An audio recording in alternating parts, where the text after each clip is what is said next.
Check,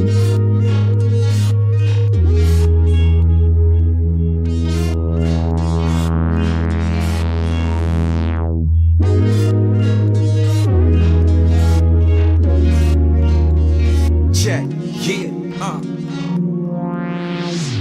When the street lights come on, I'm just starting my day. Yeah, they're running a little late, so I'm out here getting this money. Hi, I'm Joy, and welcome to News on the Street.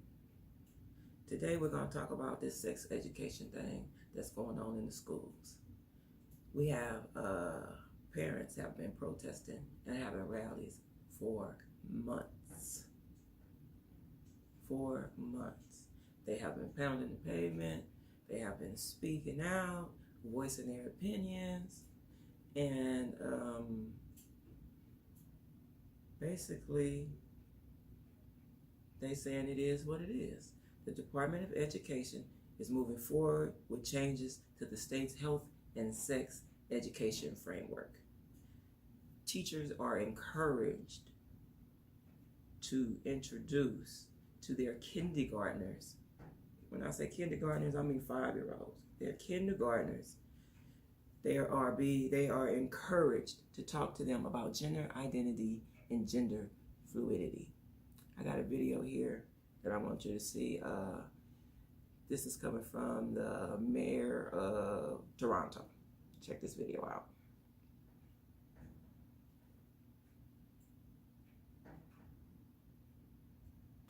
The information our state board seems to want to give our 3rd and 4th graders is too graphic to even be shown on the nightly news. And why, my friends? Why are we robbing our children of their youth? The new health and sex education framework tells teachers that students as young as kindergarten can identify as transgender and offers tips on how to talk about different identities. While some parents support the change, others strongly disagree, calling the guidelines inappropriate for classroom discussion. I feel like that's something that should be talked about with me at home and not in a classroom. Many protesters argued that a handful of the proposed books were too graphic, using close-up illustrations of children's and adults' private areas that would be shown to kids starting in 3rd grade. Other books included topics such as gender fluidity, body changes, and guidelines to sexuality. In light of the pushback, the Board of Education decided to remove 5 of the proposed books and to remove the topic of masturbation from the framework.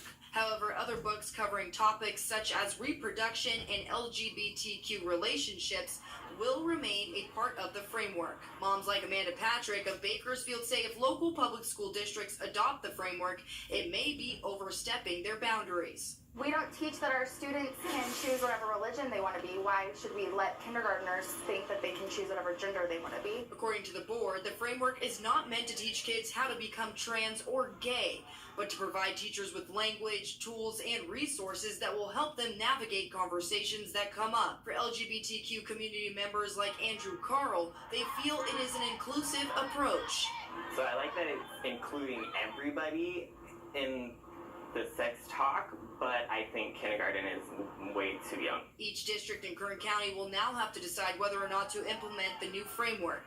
Parents can opt their student out of the specific lesson plans they don't agree with, and school districts are required to notify parents before these lessons take place. I would definitely opt her out at this age. Junior high and high school, that's different, but she's only in 2nd grade. So, in case you a little slow like me and you need a little help with some of these terms, gender identity. I didn't really know what gender identity is, so here it is right here for you. A person's perception of having a particular gender which may or may not correspond with birth sex. So that is gender identity. And then we have gender fluidity, is the ability to freely and knowingly become one or many of limitless number of gender. Basically, you have no borders or no rules as far as gender go. You can wake up one day and say, oh, I want to be a boy today. Let me put on my Timbs and my baseball cap. And then you can wake up one day and say, oh, I feel so beautiful. I think I want to be a lady. Let me get my lace front. My front lace, my lace front, my high heels. So that's just crazy. They took masturbation out. So they was gonna teach the kindergartners about masturbation. Don't you think some of these things are age inappropriate? All kids don't develop at the same rate. You have to teach these to each child individually. This is not nothing you can teach in a group. Oh, Jesus. So basically, the parents been protesting for months. Friday, on the 17th, they approved the changes for the districts, and they're introducing all of this stuff to our kids. Gender orientation. I got another video for you to watch. It explain everything better than I can right now because I'm kind of speechless. It irritates my soul that you would do that. And there's a bigger agenda. There's always a bigger agenda.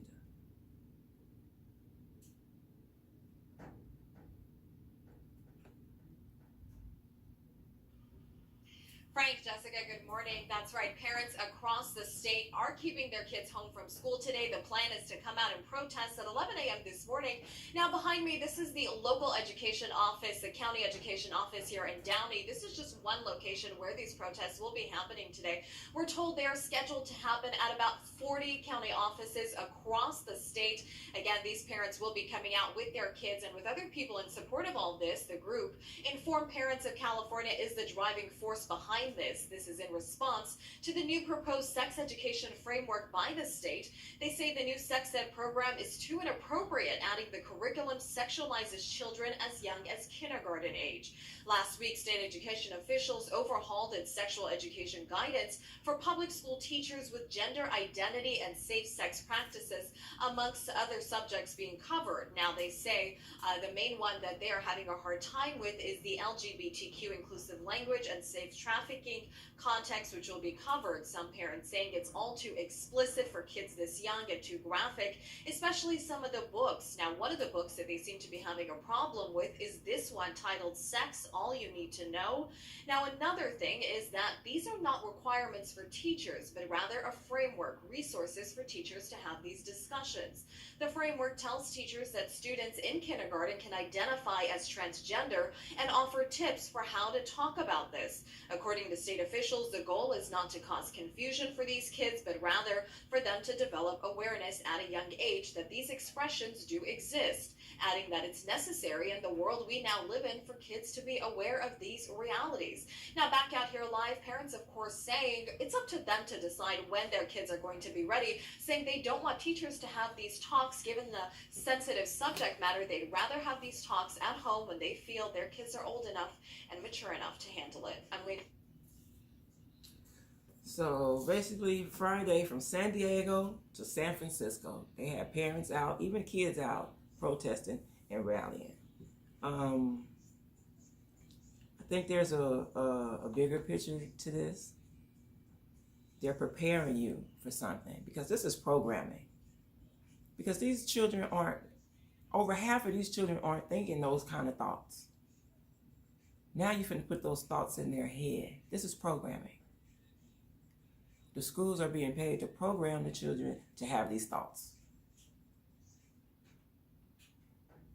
There's no way you can tell me that your 5-year-old is going to come to you and say, Mom, I don't want to be a boy anymore. I'm a girl. I feel like a girl. And you're going to say, oh, okay, sweetie. Well, then let's be a girl. No. You are fucking up your kids. No. That is not how it goes. That is not what you say to them. No, son. Explain to me why you feel that way. We can talk about it. And then we're going to continue being a boy. Because guess what? He might wake up the next day and might not feel that way. Doesn't need you standing over there encouraging him, buying him dresses and bows.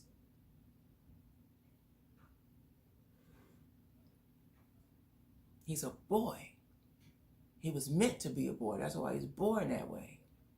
Now, I know that some people do have those thoughts, but that's those people.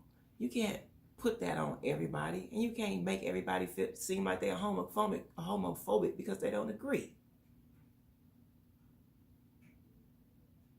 I made a post one time I put on there, I was heterosexual and proud. You know, do you realize how many people went on there and told me I was a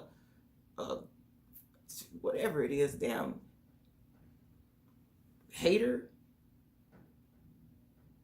But you can be gay and proud. You can be transgender and proud, but I can't be heterosexual and proud. What sense do that make? I'm a homophobic then. No, I'm not a homophobic.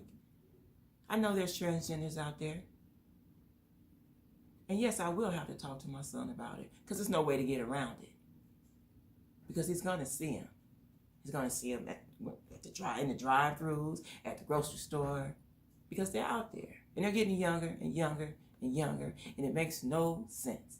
If a grown person feels that they want to change themselves, let them go ahead. That's fine. They're grown. They can make their own decisions. But not a kid, not a child. You're going to let a 5, a 6, a 7, a 9, a 10-year-old make that kind of decision? Do you know my 8-year-old have a hard time deciding what he want to eat?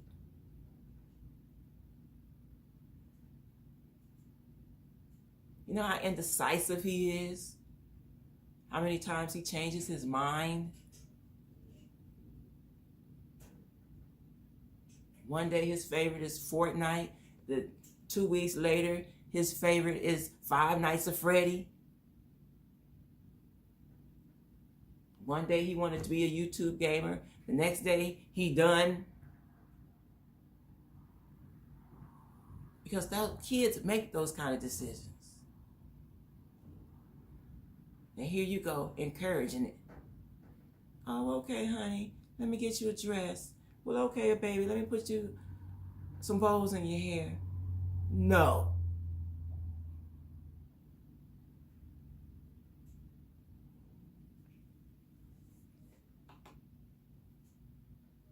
No. Don't do that. Now, I was searching on the internet for children that live alternative lifestyles, gender fluid children, and the list was long. There were a lot of children on there. I picked this guy, his name is Desmond. I really didn't listen too much to his story. He's an 11-year-old boy, and he dresses like a girl. He was at some event where there was transgenders, and he was on stage doing a little sassy dance with his jeans and tank top on, whatever you call it, half top on. He's 11 years old. His parents encouraged him to do this, and many people are encouraging him. I don't think it's okay. Sorry. Not sorry. He's a boy. What boy really, really wants to dress up and look like a 30-year-old lady? Look at him. He looks like a 30-year-old lady. He's a boy. No 11-year-old girl even dresses like that.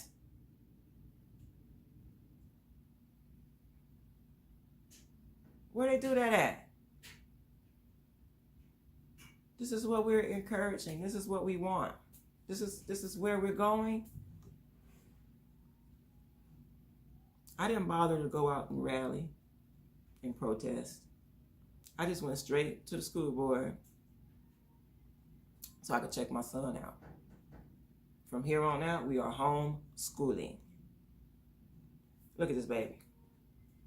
And there was a lot of babies I could have picked from who were going through the process, being fed hormones. While I was searching this, I ran across this other guy. Oh God, I can't think of his name. It's right here. Wyatt something. This guy's coming up. I want you guys to listen to him. He's an author and a motivational speaker of such as He's had 167 surgeries. He went back and forth from woman to man to woman to man. And they let him. Check out his story. Basically what he does is he has a website where he helps people who made the change and want to go back. They don't want to stay the same. They made mistakes or they have regrets and whatnot. Now I know that everybody doesn't have regrets, but you know, I think for the most part, most people do. Listen to him. He had 167 surgeries. They let him do it, and I think he was the first group of people that started doing these surgeries. They kept letting him do it because they was experimenting. That's why they kept letting him do it, because there was no reason for them to keep going back and forth when they could see that he wasn't right in his head and he didn't know what he wanted to do. He said his grandma put him in a dress when he was 4 years old. Check the story out. I want you guys to listen to all of it.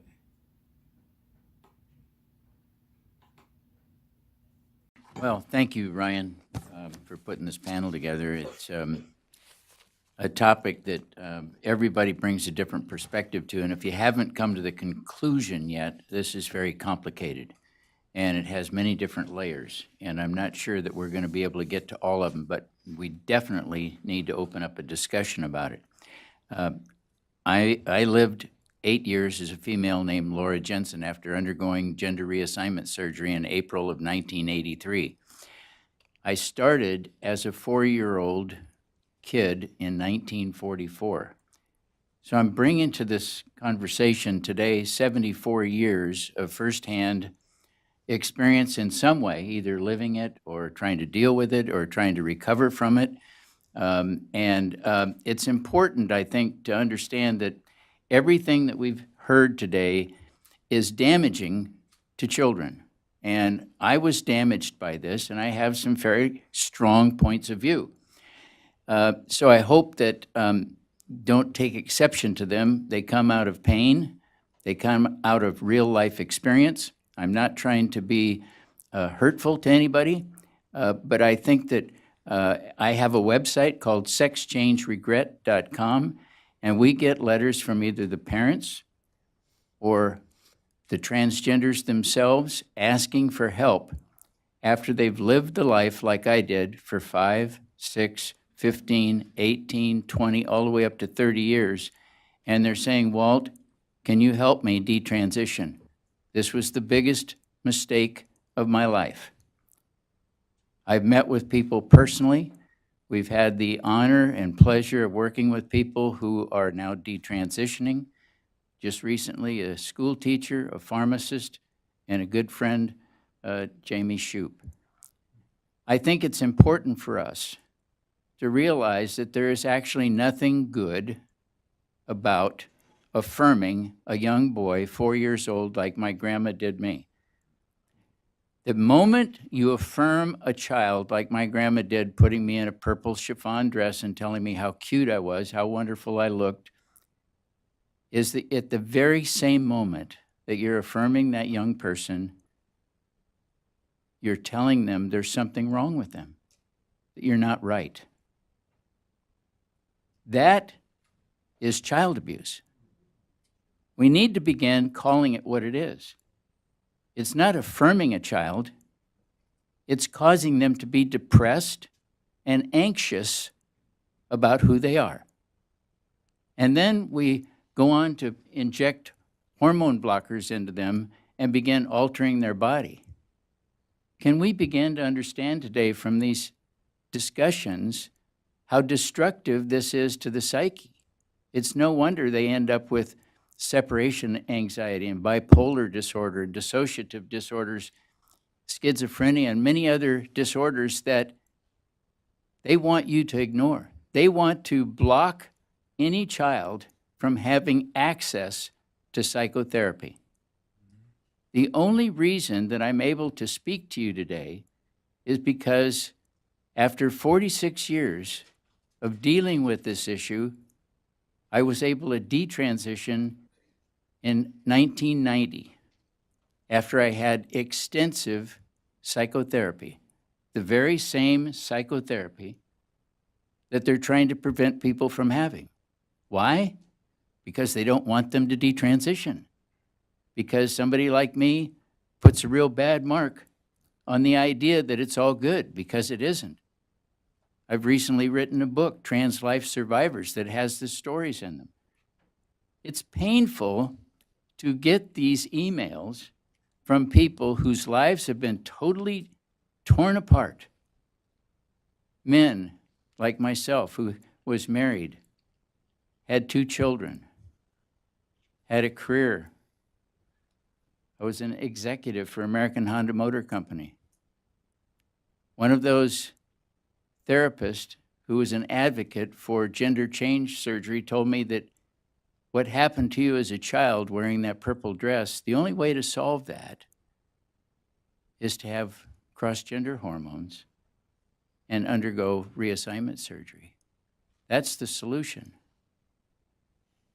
Well, I trusted his expertise because Dr. Walker had actually written the original international standards of care for treatment of gender identity disorder or gender dysphoria. I'm here because he was wrong. I'm here because those standards of care have morphed into what they're using today. They haven't changed much. Yeah, they've gone through revision after revision, but the basic idea is that when somebody comes in, they can self-diagnose their gender dysphoria. We are manufacturing transgender kids. We are manufacturing their depression, their anxiety, and it's turned into a huge industry that people are profiting from after kids' lives are completely torn apart. The most vulnerable people in our society and adults are tearing their lives apart. It's really beyond my understanding why we're even having this discussion, because it shouldn't be happening. I don't believe any doctor who injects a young person with hormone blockers should have a license to do so. I would prefer that they not have that ability. And I hope that people begin to realize this and begin to speak up about it. There is absolutely nothing good about affirming somebody in a cross-gender identity because it destroys their life. We won't see the consequences of what they're doing today until 10 or 15 years later. And there'll be somebody else speaking up like I am, saying, it was horrible what they did to me. They never should have done it. The people are suffering. We're not trying to minimize their suffering. But why do we abuse them with hormone blockers and cut their bodies apart as a way to affect treatment? It's insane, actually. It doesn't make any sense. If we're just to pause and take a sober breath, it's insanity. When will we finally grasp this? Christina Olson, a research psychologist in Washington, at Washington University, and I wrote the article, it was published in Public Discourse in 2017, June. She said, we do not know who the transgender kids are. One way or the other, we don't know who they are. Do you get that? We don't know who they are. Should sink in. They cannot actually identify who trans kids are except by them saying so. There is no test. There's no proof. A parent can actually cause a kid to be gender dysphoric by affirming them. The APA, which an article is going to come out in the Daily Signal in the next couple of days that I just finished last night, the APA in their handbook in 2014 says kids are not born transgender. And yet, we're treating them with medical treatment as if they were and trying to alter them. They're not born that way. I want to say it again. We're manufacturing transgender kids. None of us should be a party to altering a kid's mind, his psyche, and sending him down the path where they're going to sit up here and say how their life was torn apart. And I'm the fortunate one. I got sober. I'm 33 years sober. I drank heavily and used cocaine as a way to try to mask the pain from having undergone the surgery, as a way to cope with what Grandma did in a purple dress that confused me. That when I was a little boy, 4, 5, and 6 years old, I began to want to be affirmed. I began to enjoy being affirmed. I became addicted to the affirmation and the attention. I mean, if a kid wants to steal all of the attention out of the room, all they have to do is say, I am a transgender. They can suck the life out of a room in a heartbeat. And the focus is right on them. And they can get anything they want, can't they? Nobody calls them out. Nobody says, how'd you come to this conclusion? Well, we know how they came to the conclusion. Schools are giving them books. They're indoctrinating them. Parents are encouraging them. Online, they're in chat rooms suggesting groups of kids become transgender. It's a fad. Yes, there are people who are autogynephilia, but there's also people who are deeply troubled. Over 50% of the people that I've worked with, hundreds of people that I've worked with over the last 10 years, were sexually abused.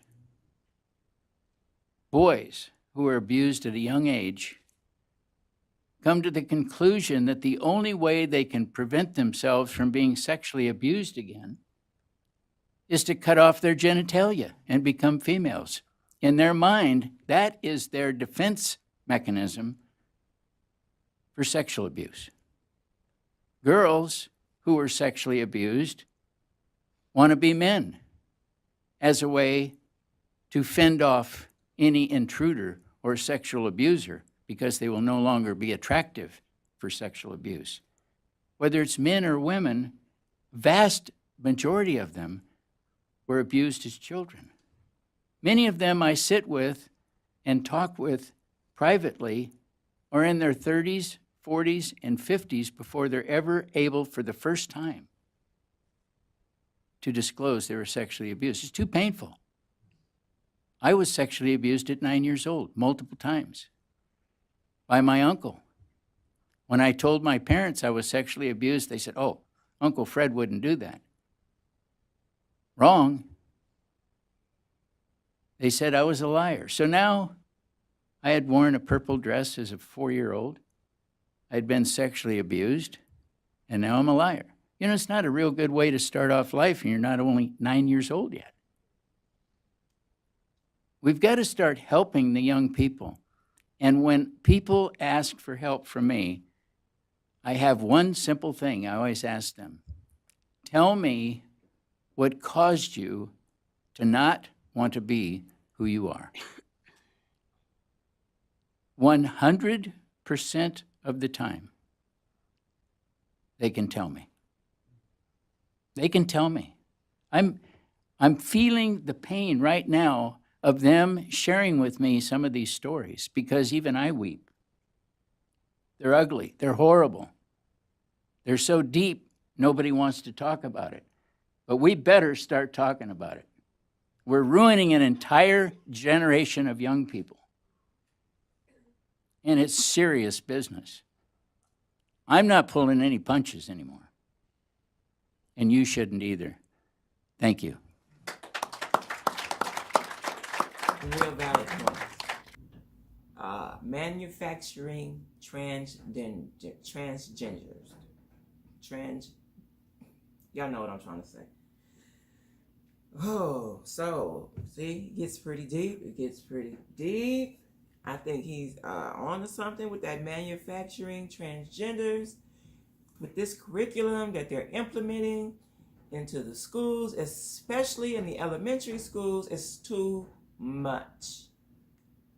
I do agree. We do need to educate ourselves with the new terminology and the things that are going on. And yes, the children do need to be aware also. But not in elementary, high school, then we can talk about it. Because high school is usually where sexual activity begins, whether we want to admit it or not. Any kind of sexual activity going on before high school ain't right. And you need to find out about that. You need to call the police. Elementary school, middle school, we should be talking about prevention. Unsafe touches. There's no more stranger danger, just danger.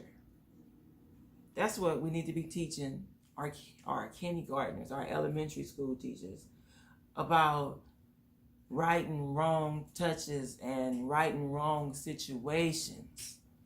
Not about Tom who want to wear a dress. See, they got this going on right here because they have children in the schools that are transgenders already. That's why they want to implement this curriculum in the school, so that little Tom, who's now Thomasina, who's in the 6th, 7th grade, won't get no problems. Tom shouldn't be Thomasina in the 6th grade. He should still be Tom. And he should be talking about what all is going on in his head. And if he wants to be a girl, if he comes to you and if your kid comes to you and tell you they want to be somebody else because they don't want to be themselves, they feel like they somebody else. If they come to you and tell you that, then you talk about it. And you talk about it. And you talk about it. And maybe when they 10, 11, and 12, if they come back to you again and they still feel that way, then you talk about it. Then you talk about it.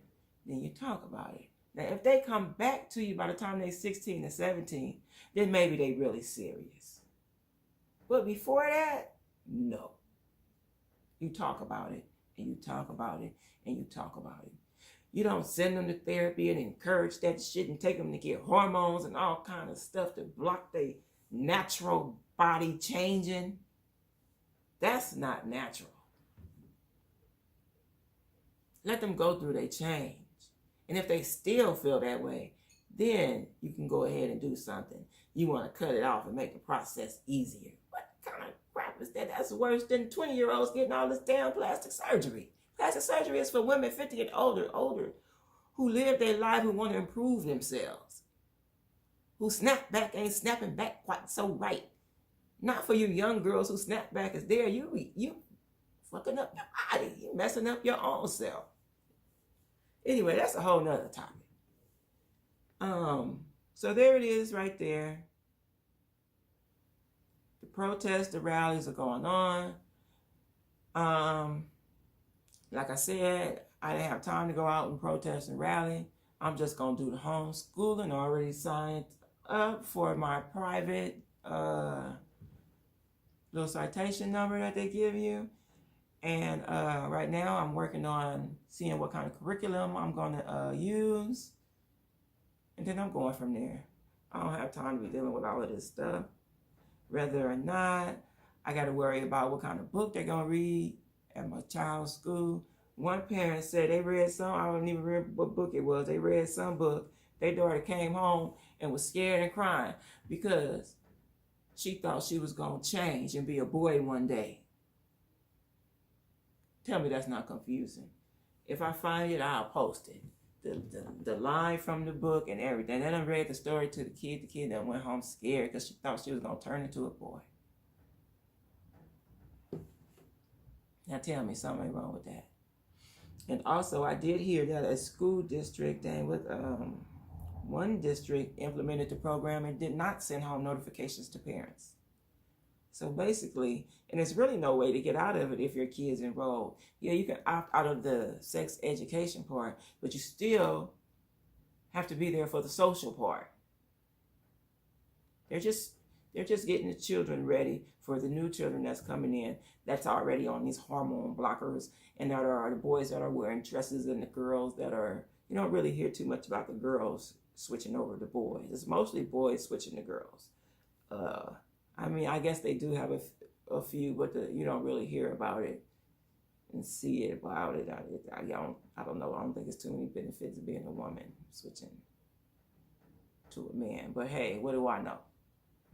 They're out there. And on that note, I'm out. Peace.